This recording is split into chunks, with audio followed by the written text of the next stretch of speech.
निकालेंगे तो प्राणायाम करेंगे।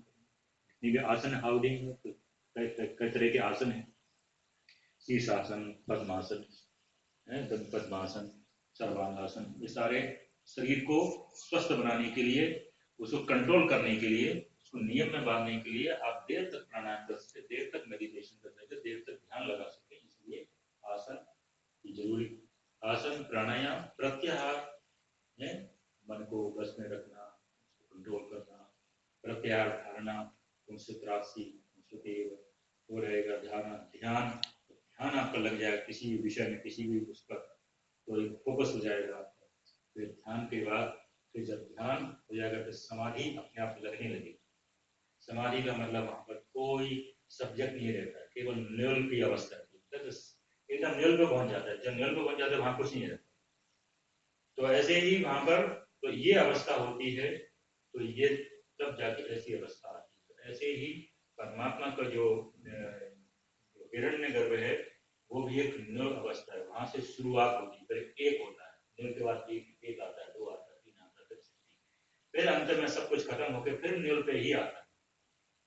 जब 100 होते तो क्या होता है, एक के बाद फिर निर्वल ही आता है, तो डबल निर्वल आता है। डबल का मतलब अब खत्म, तो अब समाप्ति।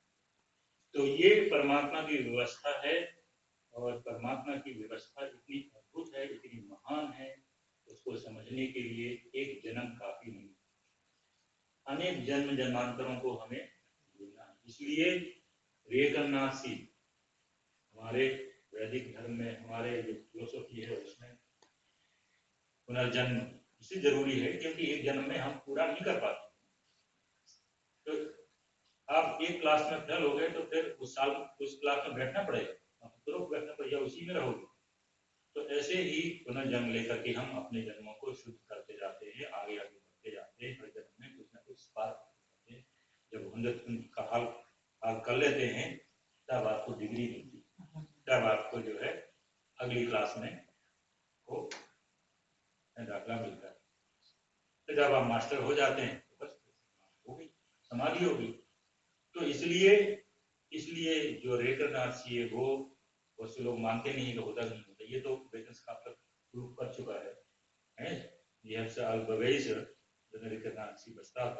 Dus heel veel voorbeelden bewijzen verzameld, niet alleen India, dus ook Europa en Amerika, Engeland, overal die पुनर्जन्म के कई घटनाएं ऐसी घटी हैं। बच्चे उसमें बच्चे जो है ये बताते हैं कि वो पुनर्जन्म में क्या थे, ये तो वैज्ञानिक है, पर लोग अभी भी उस पर लगे हुए कि नहीं, जन्म एक ही बार होता है, एक ही बार खत्म, उसके बाद कुछ नहीं। तो ये वेदन स्थापना नहीं है। तो हमारा जो ज्ञान है, हमारा जो फिलोसफी है, वो प्योर वेदन स्थापना है। पहले लोग नहीं मानते थे कि राम का जन्म नहीं हुआ, रामायण कपोल कल्पित है, वो फाल्स फरहाल है, एथिक है, एक कहानी है, गढ़ी हुई बनाई हुई है। तो परंतु नहीं, वो एक हिस्ट्री है। आज नासा जो वेदस अमेरिका का जो नासा सबसे बड़ा सैटेलाइट से सब देखते हैं, तो अंदर जो इंडिया से और श्रीलंका तक जो नीचे मिला है, हाँ, तो अभी तक उसको ये भी नहीं कि वो नतीर्लक होगा, नहीं, मेंस मिलियन बहना कितना मिलियन साल पुराना हो गया।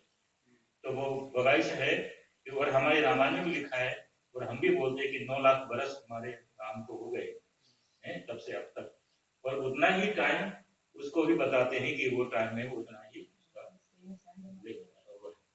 तो दैट इज हार्ट बगाइश, कि अब ऐसी चीजें और भी सामने आ रही है। हरिद्वार यहाँ पर जो भगवान कृष्ण द्वारका, वो कहते हैं कि वो भी समुद्र में पूरी द्वारका समा गई थी, अभी चल गई थी।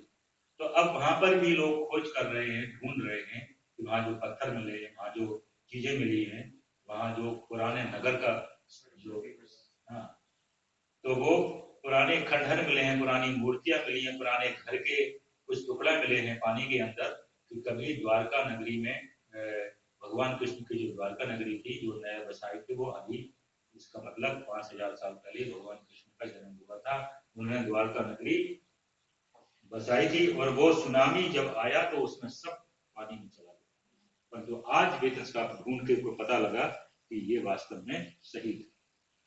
तो ये जितना भी हमारा इतिहास, जितना भी हमारा ज्ञान है, जितना भी हमारी गीता में फिलोसफी है, वेदों में है, वो पूरा वेतन स्थापित है, एक भी इधर से उधर नहीं। उसमें टाइम लगेगा, हम समझ नहीं पाते, हमारे समझ में फर्क है, हमारे ज्ञान में कमी है। जब हम उस ज्ञान को इतना आगे बार बार वेतन स्थापक के ढंग से खोजेंगे तो वो सही निकलेगा, एक भी चीज गलत नहीं निकली है। हाँ, थोड़ा सा वेतन स्थापक सोचेंगे कि 5 साल पहले या 5 साल 10 साल पहले या 1000 साल पहले, परंतु आएंगे वहीं पर।